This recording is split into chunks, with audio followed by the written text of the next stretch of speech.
মহিলাদেরকে আল্লাহ তাআলা এমন দাপট দিছে, মুসলিম মহিলাদেরকে, সব মহিলাদের না, আবার মুসলিম মহিলারা জোয়ান কালে যদি একটু সবর করে, স্বামীর কথা মানে, আল্লাহর কথা মানে, রাসূলের কথা মানে, গাট্টারামি না করে, কোরআন হাদিসের কাছে মাথা নত করে, আল্লাহ রাব্বুল আলামিন এক সময় এমন রাজত্ব দেয়।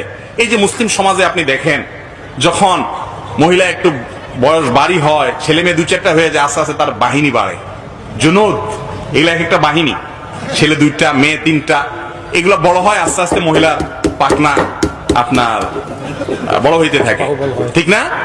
হ্যাঁ, তখন বাপে একটু জোর করে কথা বলতে হিসাব করে, কারণ পোলাপান সব কার দলে, সব মায়ের দলে, বাহিনী 4-5টা হয়ে গেছে, আর বেচারা দেখেছে হায় হায় আমার সাথে একটাও নেই, মিষ্টি মিষ্টি কথা কেউ সব তোমার লগে।